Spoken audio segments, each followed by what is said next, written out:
Good morning students. BA second year philosophy की class में हम हमारा पहला पेपर पश्चिमी दर्शन का इतिहास पढ़ रहे हैं।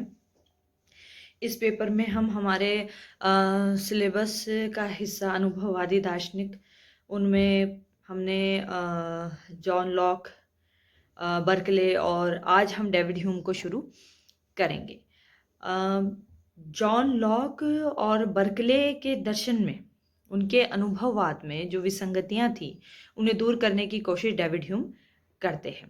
अनुभववाद की शुरुआत तो जॉन लॉक ने कर दी थी, लेकिन जॉन लॉक ने अपने अनुभववाद के परे जाते हुए ईश्वर, आत्मा और द्रव्य की सत्ता को स्वीकार किया। ये तीनों हमारे अनुभव में उस तरह नहीं आती जिस तरीके से संवेदन और स्व संवेदन के प्रत्यय हमारे अनुभव में आते हैं।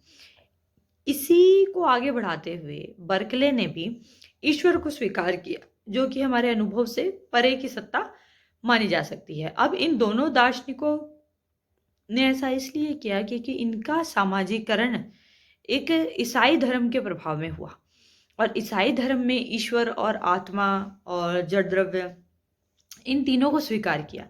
तो इन्होंने शुरुआत की अपनी ज्ञान मीमांसा को, इन्होंने अनुभववाद के इर्द गिर्द घुमाने की कोशिश करी, लेकिन जैसे ही अपनी तत्व मीमांसा में प्रवेश करते हैं, ये अपने अनुभववाद को छोड़ देते हैं और तत्व मीमांसा में वो ईसाई धर्म के तत्व मीमांसा के तत्वों को स्वीकार कर लेते हैं। तो इन तत्व मीमांसीय पूर्वाग्रहों की वजह से जॉन लॉक और बर्कले, इनके अनुभववाद में हमको विसंगतियां दिखाई देती हैं। डेविड ह्यूम इस तरीके के तत्व मीमांसीय पूर्वाग्रह नहीं रखता।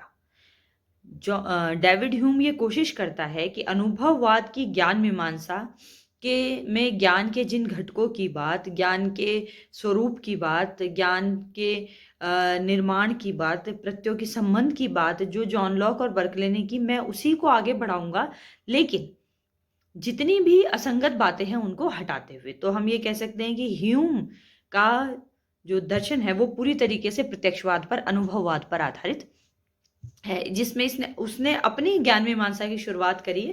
क्योंकि सभी लोग पहले अपनी ज्ञान मीमांसा की व्याख्या करते हैं, उसके बाद अपनी तत्व मीमांसा का उल्लेख करते हैं। तो अपनी ज्ञान मीमांसा में डेविड ह्यूम ने सबसे पहले ज्ञान के घटक तत्वों के बारे में बताया, और उसके बाद वो ज्ञान के प्रकारों के विषय में बताते हैं, फिर ज्ञान में प्रत्ययों के संबंध के विषय में बात करते हैं।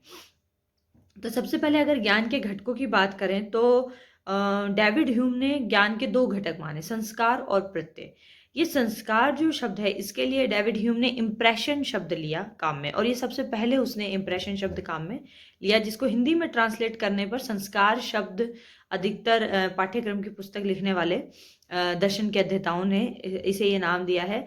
बहुत सरल शब्दों में हम ये कहें तो हम ये कह सकते हैं कि संस्कार का मतलब होता है हमारा जो प्रत्यक्ष होता है, उस समय हमें जो प्रत्यय मिलते हैं उनकी छाप, हम ये कह सकते हैं, या हमारे प्रत्यक्ष की छाप को संस्कार कह सकते हैं। अब इन्हीं संस्कार से मतलब उन्हीं संवेदन और स्व संवेदन के प्रत्ययों से है जिनकी बात लॉक ने की थी।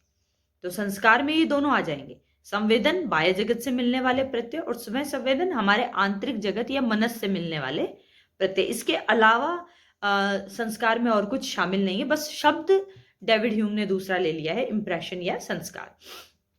दूसरा, उसने प्रत्यय शब्द को एक अलग अर्थ में काम लिया। ये संस्कार जब कुछ समय बाद क्षीण हो जाते हैं तो उसे डेविड ह्यूम ने प्रत्यय कहा। ठीक है, जैसे मान लीजिए जो स्मृति होती है वो प्रत्यय का एक उदाहरण है।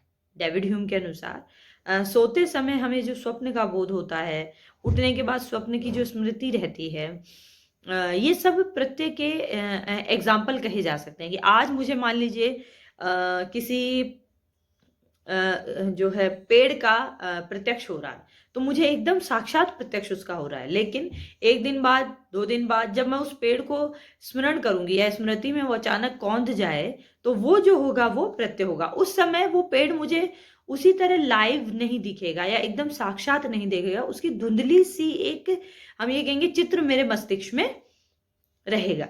ठीक है, और हम ये कह सकते हैं कि ये तो उसने बताया कि ज्ञान के घटक कौन कौन से हैं। प्रत्यय के बारे में एक बात और डेविड ह्यूम ने कही है। डेविड ह्यूम ने कहा है कि कई बार ऐसा होता है किन्हीं विशेष परिस्थितियों में कि प्रत्ययों की सत्ता हमें संस्कारों से तीव्र महसूस होती है, लेकिन ऐसा किन्हीं विशेष परिस्थितियों में होता है। जैसे हम बीमार होते हैं, जब हमारा जो शरीर है बहुत शिथिल होता है और जो हमारा मनस है वो हावी रहता है, तो उस समय हमें प्रत्यय, हमारी स्मृतियां हम पर हावी रहती है। इसके अलावा स्वप्न के समय या किसी मानसिक रोग में ऐसा होता है। ठीक है। अब उन्होंने ये बताया कि प्रत्यय के घटक के बाद प्रत्ययों का जो प्रकार है, वो दो तरीके के प्रकार उसने स्वीकार किए हैं। एक आकारिक है और दूसरा तथ्यात्मक है।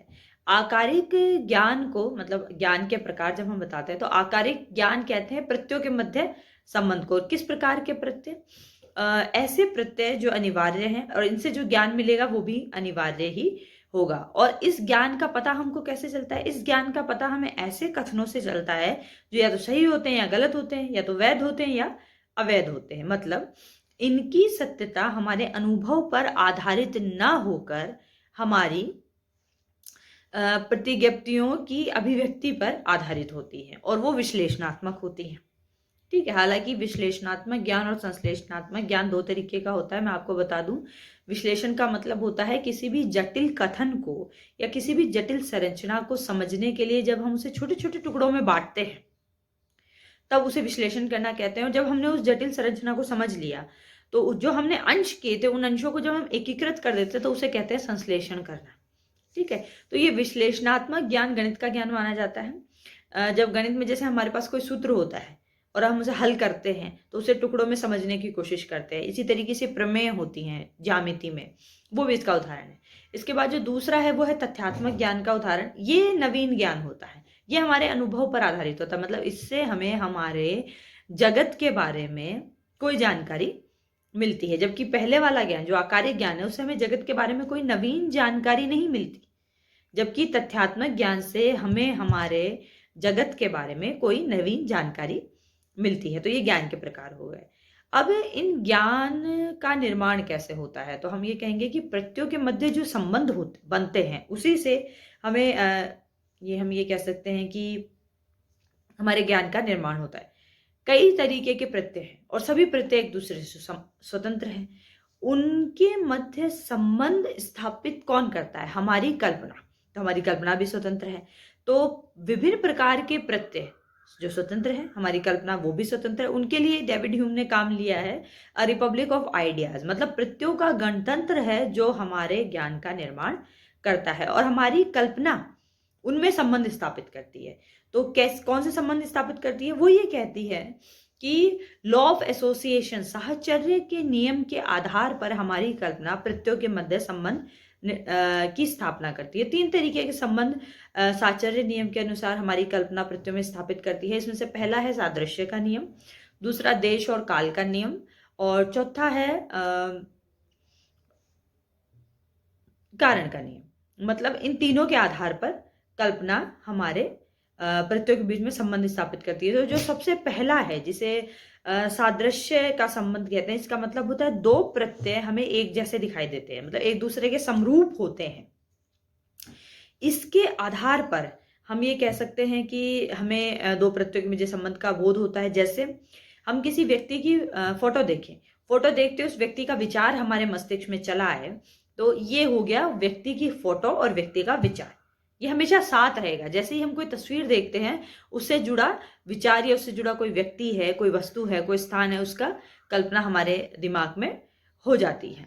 ठीक है। जैसे मान लीजिए हम ताजमहल देखते हैं, तो ताजमहल देखते ही हमें शाहजहां के बारे में या मुमताज के बारे में या आगरा के बारे में बोध होने लगता है। ठीक है। इसी तरीके से एक देश और कालगत संबंध है कि मान लीजिए किसी जगह विशेष में या किसी स्थान विशेष में कोई दो चीजें एक साथ हमको दिखने लगे, ठीक है, तो उसके आधार पर जो ज्ञान हमको मिलता है, मान लीजिए कि हमेशा ऐसा होता है कि जब सूरज की रोशनी होगी तो ऐसा समय होगा जब हमें लोग कार्य करते हुए दिखेंगे। इसको इस तरीके से दिखते हैं और सभी जगह लगभग कार्य करते हुए हमको ये चीजें दिखेंगी। और जैसे ही रात होती है हमें ये भी दिखता है कि उस समय अधिकतर लोग विश्राम कर रहे होते हैं, बहुत कम ही लोग रात में काम करते हैं। तो एक ये हमें प्रत्ययों के आधार पर हम संबंध स्थापित कर लेते हैं जो देश और काल में होते हैं। तीसरा है कारणता का संबंध। इसका इसकी कल्पना हमारी जो बुद्धि है वो इस तरीके से करती है कि हमने कोई भी कार्य देखा। मान लीजिए हम किसी के शरीर पर कोई जख्म देखते हैं। जैसे ही हम उस जख्म को देखते हैं, हमें ये लगने लगता है कि इस व्यक्ति को दर्द हो रहा होगा।